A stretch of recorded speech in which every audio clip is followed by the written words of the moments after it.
श्री राजेश मंगोत्रा जी, यहाँ के माननीय सरपंच साहब, अभी जिनको हम लोग सुन रहे थे, हॉकी के प्रसिद्ध खिलाड़ी, सभी पंच साहिबान, जम्मू कश्मीर प्रशासन के विभिन्न विभागों के हमारे सभी सहयोगी, इस पंचायत के सभी सम्मानित नागरिकगण, देवियों, सज्जनों और मित्रों, कार्यक्रमों को अक्सर इंटेंजिबल यानी अवर्णित कहा जाता है, लेकिन मुझे लगता है कि प्रशासन के हर अभियान का अपना व्यक्तित्व, अपनी आत्मा और अपनी एक ऊर्जा। डिस्ट्रिक्ट एडमिनिस्ट्रेशन की तरफ से हम आज के अपने मुख्य अतिथि माननीय राज्यपाल पंचायतों में अलग अलग स्वरूप में दिखाई पड़ता है। व्यक्तिगत रूप से मेरे लिए बैक टू विलेज जन भागीदारी के माध्यम से नई सामाजिक क्रांति की एक मसाल है। इसकी आत्मा, इसकी ऊर्जा, इसका व्यक्तित्व जन जन की भागीदारी और जिम्मेदारी है, क्योंकि विकास में जन सामान्य की ताकत ही योजनाओं को सफल बनाने में सबसे ज्यादा महत्वपूर्ण भूमिका का निर्वहन करती है। हिंदी के बड़े प्रसिद्ध कवि हुए रामधारी सिंह दिनकर, उन्होंने कविता लिखी कि जनता की रोके राह समय में ताओ कहां, वह जिधर चाहती काल उधर ही मुड़ जाता है। यह सच है कि जनता की भागीदारी नए कालखंड निर्मित करने की क्षमता रखती है।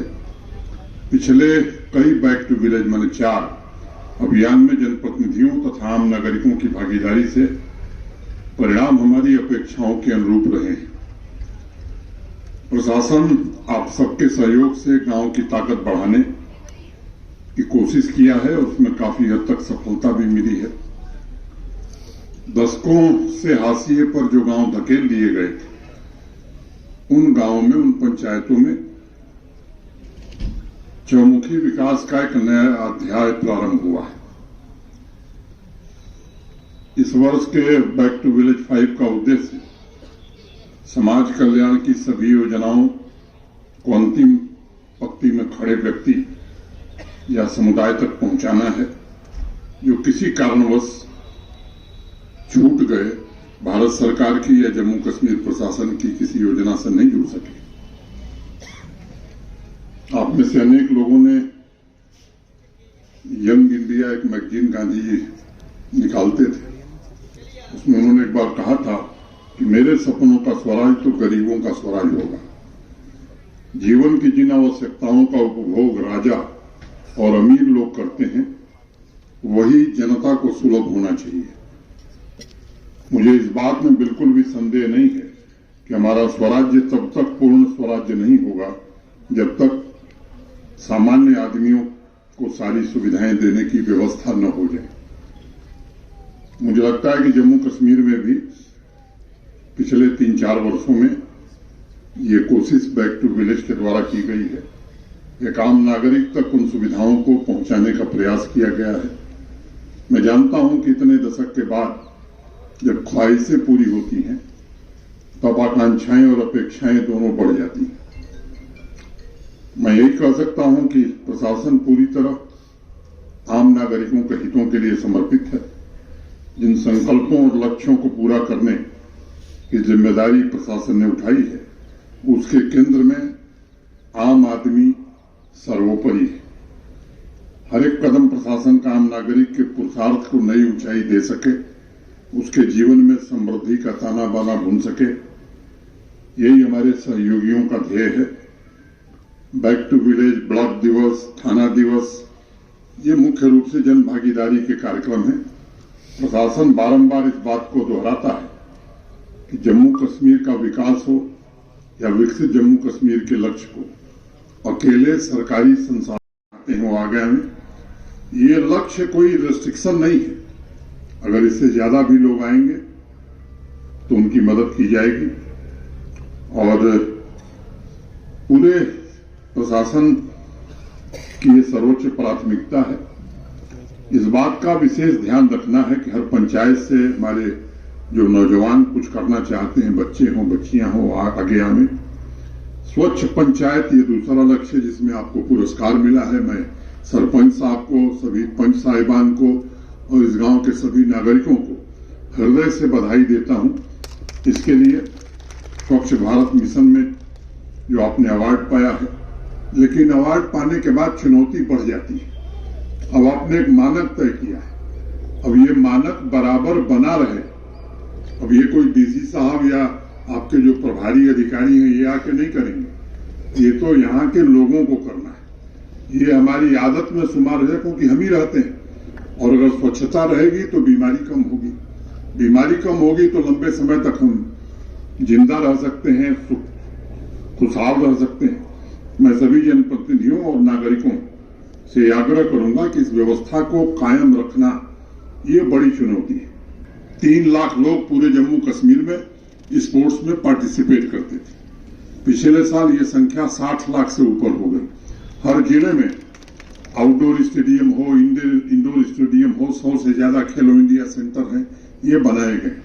अब इसके बनने के कारण अब लोगों की अपेक्षा है कि हर पंचायत में भी स्टेडियम बने। तो जहां जिले में स्टेडियम नहीं थे, अब जिले में हो गए, इंडोर स्टेडियम हो गए, कुछ तहसील केंद्रों पर या बड़े केंद्रों पर बन गए, तो स्वाभाविक रूप से आपकी अपेक्षा कोई गलत नहीं है कि अब पंचायत में भी बननी चाहिए। मुझे लगता है कि धीरे धीरे वो भी समय आएगा, लेकिन अभी हर पंचायत में प्ले फील्ड रहे। बैक टू विलेज कार्यक्रम में हर बार ये कोशिश की गई कि स्पोर्ट्स किट पंचायतों को दी गई है, और मुझे लगता है कि हर पंचायत के पास अगर पंचायत के लोग तय करें तो एक बेहतर स्पोर्ट्स फील्ड हम बना सकते हैं। पेंशन, राशन, सड़क का रखरखाव, जनधन के बैंक खाते, आधार सैचुरेशन का मुद्दा, वंचित लोगों के आवास की बात, स्कॉलरशिप, मनरेगा के काम, किसान क्रेडिट कार्ड, सेहत के गोल्डन कार्ड, ये सभी सुविधाएं पूरी तरह से कोई व्यक्ति न बचे, इसकी कोशिश हो रही है।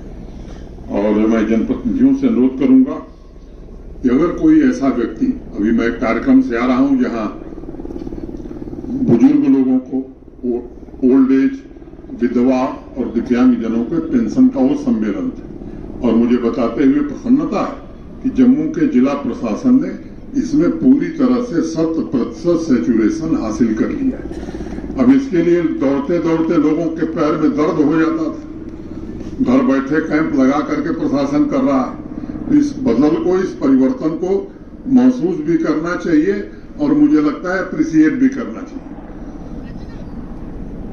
मुझे बताया गया है कि एग्रीकल्चर सेक्टर में किसान भाइयों की भागीदारी काफी उत्साहजनक है। जम्मू जिले में किसान क्रेडिट कार्ड धारकों की संख्या 1,06,000 हो गई है। ये लगभग सैचुरेशन के नजदीक है। मैं 2-4 बातें आपसे करना चाहता हूं, और मेरा अनुरोध है कि एक तो हम इतने काम करते हैं, और हमारे गांव में स्कूल होगा, है कि नहीं है? क्यों सरपंच साहब? अध्यापक भी होंगे। अब केवल अध्यापक का जिम्मा नहीं, हमारे गांव का स्कूल है तो हम भी जरा देखें कि पढ़ाई हो रही है कि नहीं हो रही है। मुझे लगता है कि अगर, और गांव में पढ़े लिखे लोग, अगर 2 लोग 3 लोग ये जिम्मा लेते हैं कि हम अपने गांव के बच्चों का भविष्य बनाने के लिए 1 घंटे का समय रोज देंगे, तो मुझे लगता है कि बेहतर परिणाम हम ला सकते हैं। क्या हम तय कर सकते हैं कि 100% साक्षरता चाहे पुरुष की हो चाहे हमारी महिला की हो, बच्चियों की हो, और बच्चियों की शिक्षा तो अनिवार्य है। अगर किसी कारण से कोई बच्ची स्कूल नहीं जाती है, मुझे लगता है इसमें कोई पैसा नहीं लगना है, केवल हमको तय करना है, पंचायत के लोगों को तय करना है और थोड़ा प्रयास करना है। ये लक्ष्य हम प्राप्त कर सकते हैं, लेकिन हम दूसरे चीजों पर ज्यादा ध्यान देते हैं। इससे मैं समझता हूं कि बड़ा परिवर्तन आएगा। अब आंगनबाड़ी का केंद्र होगा, आंगनबाड़ी की कार्यकर्त्री भी होंगी। अगर पंचायत के 2 लोग उन केंद्रों को ध्यान से देखने लगे, तो मुझे लगता है कि जो कार्यक्रम आंगनबाड़ी केंद्रों पर चल रहा है वो और बेहतर तरीके से चलाया जा सकता है। अब आप देखिए, कुपोषण के कारण एवरेज हिंदुस्तान की लंबाई लोगों की 6 इंच कम हो गई। अब ये कोई बहुत बड़ी बात नहीं है। अगर पंचायत तय करे कि गांव में 5 परिवार हैं जो कुपोषण के शिकार हैं, तो यही समर्थवान लोग हैं जो उनके पोषण का इंतजाम कर सकते हैं। सरकार जो कर रही वो कर रही। ये ऐसे काम है जिसमें कुछ नहीं लगना। मुझे लगता है केवल इच्छा शक्ति अगर हम जागृत कर लें और थोड़ा उस पर ध्यान दे दें तो ये चीजें बहुत अच्छे से हम कर सकते हैं। अब टीबी का कोई मरीज है, मैं समझता हूं कि इसमें कुछ नहीं लगना है, दवा सरकार मुफ्त में दे रही है, थोड़ा उसे प्रोटीन डाइट मिल जाए उसके लिए पैसा भी दे रहे, निक्षय मित्र की नियुक्ति भी प्रशासन कर रहा है।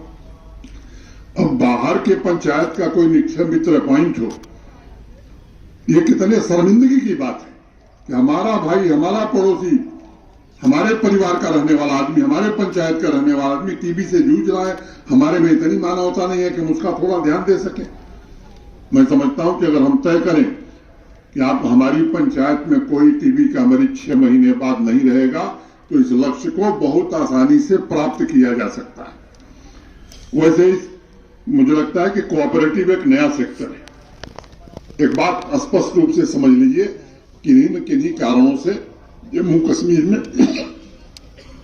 और उत्तर भारत के बहुत सारे राज्यों में ये सहकारिता आंदोलन उस तरह से नहीं चल सका जिस तरह से मध्य भारत में चला।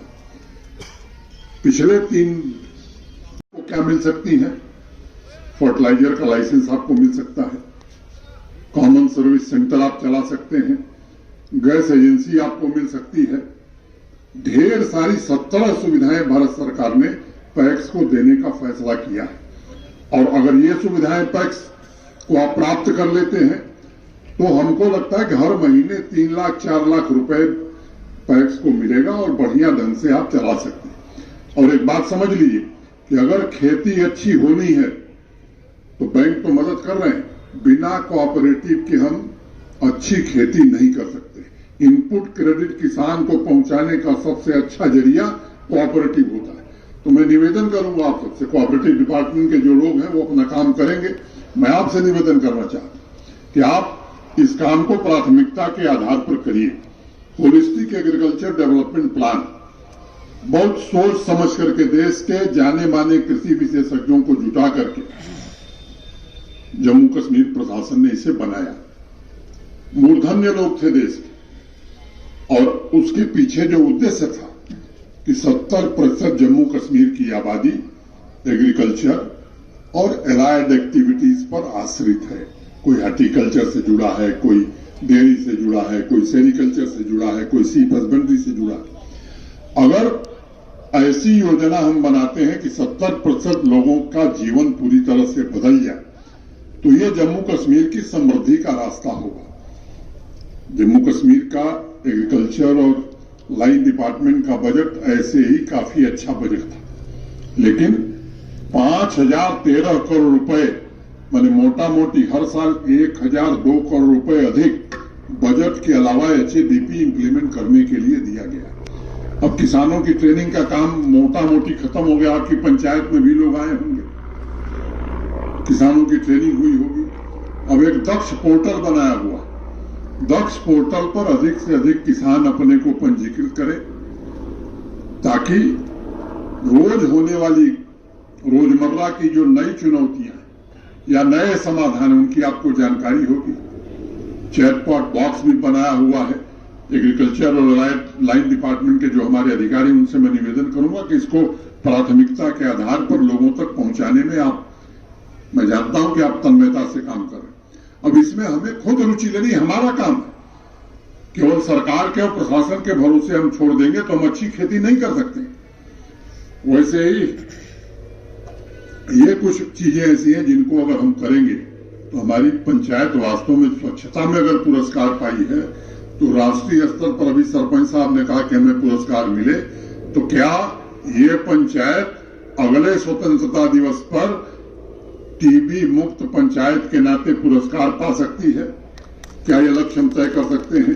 क्या हमारी पंचायत में एक भी बच्ची और एक भी बच्चा ऐसा नहीं है जो शिक्षित नहीं है? क्या ये पुरस्कार हम पा सकते हैं? पोषण सबको अच्छा मिल रहा है, इसका भी पुरस्कार की क्या ये पुरस्कार हम पा सकते हैं? सहकारिता में सबसे बेहतर काम हमारी पंचायत में हो रहा है। मैं समझता हूं ये सब ऐसे काम है जिसमें न कोई पैसा लगना है न कोई बहुत मेहनत लगनी।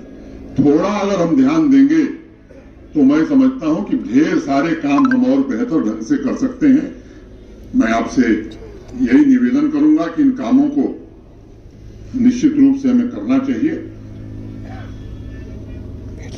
मैं विकास के आंकड़े नहीं रखना चाहता हूं, लेकिन जिस रफ्तार से जम्मू कश्मीर में आज प्रोजेक्ट पूरे हो रहे हैं, मैं समझता हूं कि वो एक सपना था। जब मैं आया था उसके पहले वित्तीय वर्ष में 9,229 काम पूरे हुए थे। पिछले फाइनेंशियल ईयर में 92,500 से ज्यादा काम जम्मू कश्मीर के प्रशासन ने पूरा किया। सड़कें 2.5 गुनी 3 गुनी रफ्तार से बन रही। 1.5 लाख करोड़ रुपए के हाईवे और टनल के काम आज जम्मू कश्मीर में चल रहे हैं।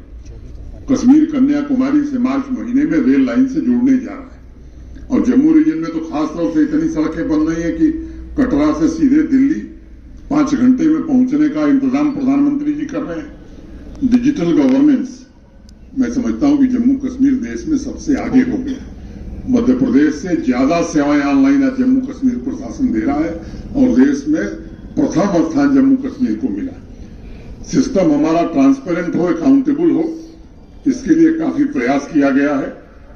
ये रफ्तार चलती रहे, ये हम सबकी सामूहिक कोशिश होनी चाहिए, और हम आपको भरोसा देना चाहते हैं कि हम रुकने वाले नहीं।